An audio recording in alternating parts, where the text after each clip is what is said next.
It's the recap show. West Virginia 31, Arizona 26. West Virginia picking up its third Big 12 conference victory, 4-4 overall in the season. Meanwhile, the Arizona Wildcats fall to a paltry 3-5 overall record, 1-4 in Big 12 play. And for tonight's recap, I want to do something a little bit different. Sometimes on these recap shows, I've kind of walked you through a 2-minute to 5-minute recap of the game in and of its entirety.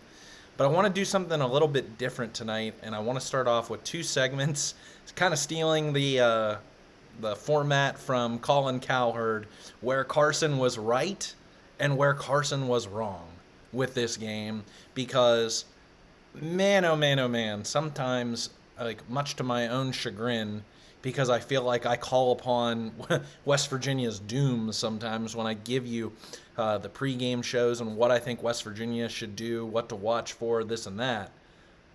For this game, where Carson was right. Let's start off. First of all, I thought throwing to the running backs was being an extension of the run game played out. And if you saw that on the very first play and you're like, oh, Carson talked about that, yes. I was very glad to see that. 5 receptions by running backs in this game. Not a lot, but combined with throwing to the backs out of the backfield, more across the middle of the field, did take some, quarterback Nico Markiel did take some shots in this game, and I'll talk about that. But it was nice to see a quarterback playing from within the pocket, being able to read the play, read the play from within the pocket, not having to scramble out and about, and being able to dink and dunk over to his pass catchers and let them work on this day. So I thought that was something really nice, or I thought, okay, I think that's what West Virginia can do to be successful in this game, and it played out that way. On the flip side, something I called and just like, my wide receiver for Arizona, Teteroa McMillan, killed the Mountaineers in this game. I mean, called upon his 1990s Randy Moss for Marshall out there against the Mountaineers. 10 catches for 202 yards and a touchdown. Magnificent in the fourth quarter. Almost single-handedly willed Arizona back, from the jaws of defeat to win this game. So he was exceptional, worth the price of admission, proving that he's going to be a top, 15, maybe top 10 NFL draft pick this upcoming April. Like one of the best wide receivers that West Virginia, probably since CeeDee Lamb, I think in 2018, that West Virginia's gone against. Next thing, the turnover forced was going to be the difference in the game. And Kokora Tarnu forcing the fumble on Quali Conley there in the first quarter, right after West Virginia had scored a field goal, but Arizona looked as if it was about to have a strong rebuttal working right down the field. Conley busts it into West Virginia territory for a 16-yard gain, but boom. I mean, kind of like not textbook tackling there by Kokora Tarnu. It almost looked as if he barrel rolled, so head down. That's not the way coaches teach you to coach, but in doing so, hit right on the ball, popped it free. Garnet Hollis Jr. came away with the fumble recovery by West Virginia scoring back after that series, put West Virginia up 10. West Virginia was up 10 or more for about 40 minutes or so within this game. So hugely, hugely pivotal. Otherwise, that could have been more of a back and forth kind of game. West Virginia plays so much better whenever it's up by 2 scores. I know it had the unfortunate falling apart at the end of the backyard brawl, and I'm not going to ever forget that, and I think that's something that we can talk about as it applies to this game even, but it just goes to show when West Virginia plays with a lead that starts out in the first quarter, they're much more dangerous than having to play from behind, which we saw the last couple of weeks against Iowa State and Kansas State. Another thing I was right on, West Virginia really didn't challenge Takario Davis. I kept watching who was matched up with him, and he did rotate. He was on Hudson Clement at sometimes, Traylon Ray, but West Virginia didn't throw his way. Good riddance. Stay away from him. West Virginia was able to attack other positions. I also think I was right on saying the first team to 28-1. right around that number when Nico Marchiol hit Traylon Ray for that 54-yard touchdown near the end of the game. You thought in your heart of hearts when they went up, 31-13? That's it. Game's over. Sealed the deal. Thankfully, they did. They held off. Did what they needed to do to win, but the first team to 28-1, very pivotal number. The last thing, it just seems as if West Virginia is more comfortable on the road this season at least than playing at home. It just seemed as if, and I guess that's where I can flip over and talk about where Carson was wrong, because this is a good segue. The heat didn't bother anyone on the field. It looked as if West Virginia was the more energized team, especially early. It almost felt as if it was last year's Houston game from a fan atmosphere perspective. The fact that Arizona reported 49,888, I'll let any of you, if you were there in person and were able to see the crowd there from Arizona Stadium in Tucson, Arizona, please let me know. But from what it looked like on TV, it looked like nobody was there. It looked like they were just playing a pickup game out in the desert, having fun. And even for both sides, even when Arizona was down multiple scores, it seemed as if they were having a good, jolly old time out there. Same with Nico Marchiol. Maybe, just knowing a bunch of guys on the opposite side of the field that he'd competed against at the high school ranks. But just seemed as if West Virginia was playing loose, playing free, just going out there and playing a, good game of ball. So not having the added pressure of the Mountaineer faithful behind you, which it's just unfortunate it has to come to that, given how West Virginia has come up short in so many occasions over the last 6 years, that Mountaineer Nation is just so sour. But it's not directed toward the players, but because it's directed toward the coaches and it funnels down to the players, that now these players play tight. They play tight at Mountaineer Field. They don't feel as if they can play free and loose with the crowd behind you, especially defensively. Instead, on the road, they're creating their own energy. So that's a very interesting thing that I'm noticing. Also, where I was wrong, no Jacob Manu. I missed that in my research for Thursday's game. I guess it was noted on Wednesday prior to me recording that the injury that he sustained in the Colorado game the week prior was going to keep him out. I definitely think that changed the factor and, played a role in the game, run stopping, but also just when you miss your senior leader, beside Takario Davis, there were a lot of guys out on the field that I don't know how many other Power 4 rosters that they're making, especially any good teams out there. That Arizona defense was nothing to write home about. And I think that's why the feeling and the takeaway from this game is that, yeah, West Virginia won, and I'm never going to hold anything about celebrating a victory. That just became something that was taken for granted, especially during the Rich Rodriguez, Bill Stewart era, but even more importantly, the Dana Holgorsen era.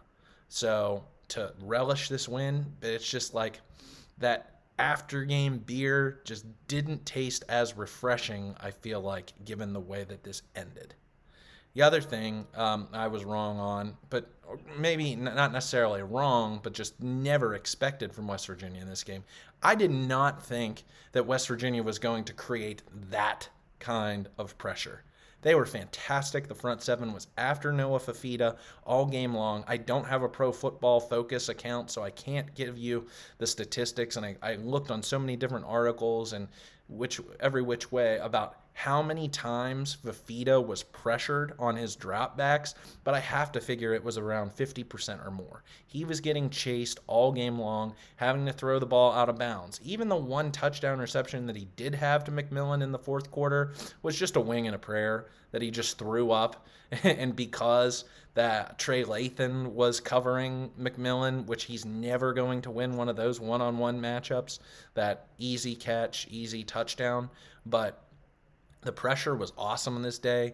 West Virginia did have 2 sacks, 4 tackles for loss, just 2 QB hurries. That no way. That stat by the Arizona statting crew is way off. I feel as if Fafita was hurried all game long, start to finish. So awesome job there by the West Virginia defense. So where I want to give some shout outs, and I'm going to kind of play my way through the recap of the game, I really do think the play / series of the game, came when Kokora Tarnu forced that fumble on Quali Conley. And then 4th and 2, the opposite way at the Arizona 14, 37 seconds left in the first quarter. How ballsy was this call? But I got to give him credit. I'm going to critique him where he needs it, but I'm going to credit him whenever he makes the right call. What a ballsy call by Neil Brown and special teams coordinator Jeff Coons. Like the look they got. Similar play as the 2023 Duke's Mayo Bowl when Leighton Bechtel did the same exact thing. He just went the other way. Fake field goal. Not only did he get the 2 yards necessary to get the first down, in which West Virginia probably would have been able, with 4 more plays, to punch it in for a first down, but he comes away 14 yards for the touchdown run. One of the plays, I feel like, of the entire season. Definitely one of the best plays of the weekend across college football. What an awesome individual effort there by Leighton Bechtel, but also the entire team to sustain the blocks, and what a call by the coaching staff. So love that. Again, made it 10-0 Mountaineers. They were able to keep that 10-plus point lead for the most of the contest. And it was just an exhilarating play that also I feel like ignited the sideline. So not only getting that turnover, but how many times have we talked this season about points off turnovers being complete momentum swings within a game, an exhilarating fashion to that at the same time. So love that. Also, the Hudson Clement touchdown reception between 2 Arizona defenders on 4th and goal. From the Arizona 3. So on a 4th down play, another ballsy call. West Virginia could have, kicked the extra point instead to make it potentially 13-7, but instead to go for it, get it. I think Nico Marchiol missed an open receiver. I can't remember exactly who. I'd have to go back and watch the highlights real quick. But watching it in real speed, I was like, he's open. And then he threw the opposite way to Hudson Clement, but Clement comes down with it anyway, holds on. 2 minutes and 55 seconds left in the second quarter. Also, a couple of big plays by West Virginia's running backs, tandem of Jaheim White and C.J. Donaldson. White in this game taking a jet sweep down the right-hand sideline, kind of barreled through 2 defenders trying to collide on him at both sides, scampered through for a 55-yard pickup, 12 carries for 92 yards on the day for the sophomore. C.J. Donaldson had the 20-yard touchdown. I'm going to call it a waltz. Seemed like the offensive line just parted like the Red Sea. Nobody was there from Arizona to tackle him. He just waltzed right into the end zone for a 20-yard pickup. So that made it 24-7, 8 minutes left in the third quarter. And I really thought that was like a gut punch to Arizona at that point in time. So to go up 3 scores, really hadn't sustained anything offensively at that point in time in the game. West Virginia's defense was really doing a good job. Just, again, would kind of bend but not break, never give up necessarily the big play up to that point in time in the game, and they were playing well. So it just felt like all of the momentum was going West Virginia's way at that point. But then Arizona scores. Second to last shout out I'll give. Nico Marchiol's 54-yard bomb to Traylon Ray just stepped up just enough in the pocket, delivered a beautiful strike, maybe the best ball that he's thrown in a Mountaineer uniform, but also Ray evading the would-be tackler at the end of that play, didn't get tripped up, stayed upright, was able to score 6. So big play there for the Mountaineers, putting West Virginia up 31-13. Felt like the game was over at that point in time. Last shout out I'll give. 2 minutes and 8 seconds left to go in regulation. West Virginia's 3rd and 7 at its own 39-yard line. And kudos to him. I know this is not the season that he was expecting, probably had trained for, but unfortunately for the individual here, given the 2 players on the depth chart ahead of him, and it's just their team. They've unfortunately jumped Jalen Anderson. I'm speaking about Jaheim White and C.J. Donaldson. They're the top 2. They're the ones who command the most carries. And then also out of the the jet sweep game, Rodney Gallagher involving Garrett Green and/or Nico Marchiol out of the quarterback run. There's just not enough rock to share whenever your coach decides to go as slow as Neil Brown does. This is not a high tempo, run 80 plays or more type of offense. So unfortunately, there's just not enough game clock to get Jalen Anderson involved unless one or more of those running backs go down. But came up huge. I really do think that was one of the plays of the season that definitely should be on his. It's not going to look like much, but in context of how important that catch by Jalen Anderson was on the sidelines, showing soft hands, listening to Neil Brown's press conference today, apparently they checked out of a different from seeing a different coverage, checked out of the play, went to this. So not only did Marchiol catch it, but Anderson showed enough focus on the play. If he didn't necessarily realize there was that switcheroo, it's a communication thing with all 11 guys on your offense. But to have soft enough hands, concentration, we remember the tip interception that he had in the Houston game a year ago, made up for it, I feel, to a certain extent, made up for it in Saturday's contest, catching that ball from Marchiol, picking up the first down. West Virginia was able to ice the clock from there before the 2-minute timeout.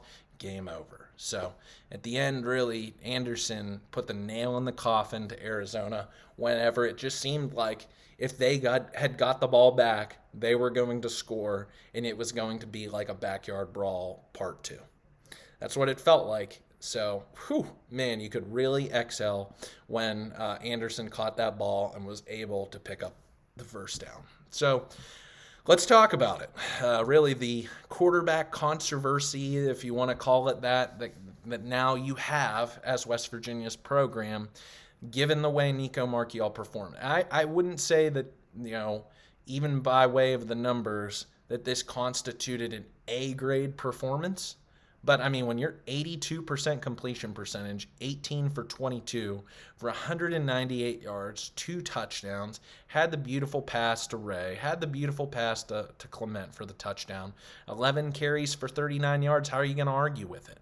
He just, I feel like, is the Brandon Silvers-like quarterback that best fits the mold of what Neil Brown wants to call and wants to do from a complementary football type of aspect.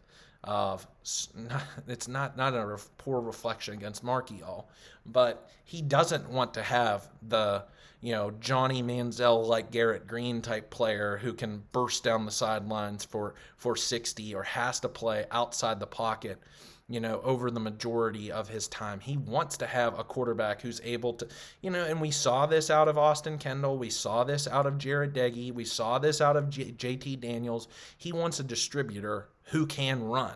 He wants a passer who has the ability to scramble. That's the thing. Neil Brown wants a pass-first quarterback. Now, is he still going to want to run the ball, 50% of the time, maybe more? Yes. That's just kind of the way that I'm understanding Neil Brown's game scripting, game planning strategy. That's how he wants to work his backs, both White and C.J. Donaldson, maybe throw to them more, use those jet sweeps to go laterally and then hit you with the running backs vertically, but be a pass threat on every single play, whether it's first down, whether it's fourth down. And that is what Nico Marchiol gives you. He just continued to show the kind of poise that was on display during his first series in relief of Garrett Green in the Oklahoma State game earlier this season, and then also the fourth quarter last week against Kansas State. I feel like almost to the point of, like I said just a bit earlier, almost having too much fun out there. We've all seen the GIF now where it seems like he's smiling from ear to ear, walking up to the line. And I don't know if he's talking to someone on Arizona or he's talking to his own offensive lineman, but he shakes his tongue He was just having a good old time out there and just playing ball and completed a lot of passes, 82% for the day. And this is what I'll just have to say when it comes in terms of Nico Marchiol versus Garrett Green. For one, hearing the press conference comments today from Neil Brown about not having seen Garrett since I don't know if it's the end of the Kansas State game or whatever, I'm concerned. I'm very concerned, especially because it seems like these players would get treatment, hyperbolic time, or not, that's from Dragon Ball Z, hyperbolic chambers or something. I've heard this where people who have concussions, it's like an oxygen chamber. So I don't know. Everyone's different. Sidney Crosby had these concussion symptoms about a decade ago that seemed to linger for an entire season. I'm worried. Garrett's only got really these last 5 games left of football, as I've said, a number of times already this season. So this is it for him. He's out of eligibility. Even if he weren't to play another down for the rest of the season, that's it. This has obviously been a legacy year, I feel like, for Garrett Green, and it's just come up empty. Going back to my video from this past summer of ranking the quarterbacks the last 20 years of West Virginia, Green had the prospects, given the way everything was laid out with Penn State, with Pitt, with, 5 opponents who were either ranked preseason or ranked at some point during this season, and none of that has come to fruition. So a legacy year that unfortunately, it pains you as a West Virginia fan. A guy who, was loyal in a time in which loyalty has never meant less in college football. Stuck through it, even when West Virginia turned to JT Daniels in the transfer portal, when you thought as if the 2022 season was his. Instead, they go with Daniels, and we know the rest is history. But this was supposed to be Garrett Green's year. And unfortunately, it just hasn't played out that way. I think it's still too early to tell between now and when, November 9th at noon kicks off against Cincinnati about who's going to be starting. Is it number 6 or is it number 8 under center? But for my money, and I'll give you some rationale, I've already kind of given you how I feel about Marchiol, about fitting this offense and what Neil Brown wants to do. But I just think he's now not done anything to not deserve. That's a double negative, I know. But he's done everything that you would expect out of a backup to deserve and get the opportunity to start. So health could be the determining factor here for Garrett Green for the Cincinnati game and moving forward for the rest of the season. But I feel as if the way forward, Paul Atreides, is Neil Brown and West Virginia have to win the remaining games on the regular season schedule, win a bowl game, and while starting Nico Marchiol so that he can sell Ren Baker and the rest of Mountaineer Nation on the prospects of 2025. When West Virginia is going to have, quote-unquote, an easier schedule, especially in the non-conference, no Penn State, no multiple, only one Power 5 opponent, Power 4 opponent in Pitt, which is at home for the backyard brawl. And you have so many starters, namely Marchiol, coming back for you for 25. So by inserting Garrett, I unfortunately, I hate to say this on October 28th, but I said, in the preseason that probably by Halloween you would kind of know where this season is. And right now, 4-4 isn't putting you in the top 5 of the Big 12 conference standings. And I've looked at BYU's schedule. BYU has a beautifully set schedule the remaining way through the rest of the season. I know Iowa State and Kansas State have a clash in the regular season finale, but right now it just doesn't look like 2 conference losses, especially to 2 teams ahead of you in the standings, being Kansas State and Iowa State. I don't think West Virginia is going to have any of those tiebreakers. So West Virginia is going to miss out on a Big 12 championship. West Virginia is going to miss out on a college football playoff. It will underachieve for its goal for this season. So what's the best consolation prize is that West Virginia comes away with the same exact record that it has for 2023. And it has the prospects of a Nico Marchiol, who got incredibly value game experience, at least, if he starts the remaining games, at least 5, and then for a bowl game, so he's got half the season, of 2024 of starting caliber, starting reps, getting in rapport, learning this offense. Then, you could sell me on the idea, I'm still off the bandwagon. I'm off the trust the climb Neil Brown movement.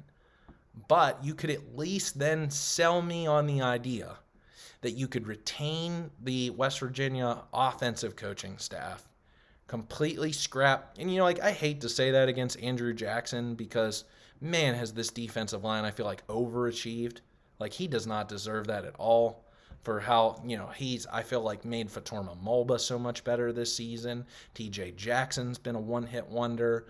They're going to have Eddie Vesterinen coming back now that he's going to have to redshirt the rest of the season. So, like, Andrew Jackson doesn't deserve the pink slip. But, like, the issues in the secondary are now to the point, which, I mean, I don't know how much the rot of the roots go deep. I've been very, very, like, quick to commend, and maybe it's just because West Virginia's never had this kind of coach, general manager before. Listening to him in the offseason, some of the interviews he did in the Gun podcast with Jed Drenning, also the Three Guys Before the Game podcast. But I really, really had high hopes this year for Drew Fabianich at the general manager. But I don't know if it's necessarily bad assessments that he had on Jaheim Joseph and Garnet Hollis Jr. and Kokora Tarnu and Dantes Fagan. And I still think there's enough time to play with TJ Crandall's development, and he will get better for next season. But these were just some bad decisions, or they just haven't panned out. So then is it really on Shadon Brown as the secondary coach? Was too much added to his plate this offseason, having to take the corners and the safeties, but every single one of them has regressed. I mean, every single one of them. That was, I mean, and then same thing with Jordan Leslie. Like, it's hard to really criticize for for so much of that game. West Virginia was playing great defense. But the way it ended, oh my gosh, was just giving you PTSD and thinking, here we go again, that this is going to be Eli Holstein and the Panthers again. Noah Fafita's going to win. If they would have, seriously, if Arizona would have gotten the ball, West Virginia didn't pick up a first down there with Jalen Anderson's catch and run. And Arizona, how many of you watching this video are confident that West Virginia would have gotten a stop? I'm not. I mean, to do it twice of the Tampa 2 coverage with two high safeties, and you leave Tetaroa McMillan, or only single covered, and that was on Trey Lathan. Let me complete the thought. What are you thinking? And then there were just so many times in this game in which McMillan was just single covered by Hollis Jr., and he just can't play him.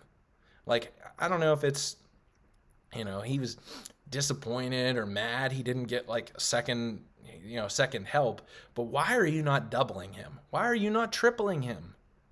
Like, that's what I'm like. It was just so dumb coaching decisions.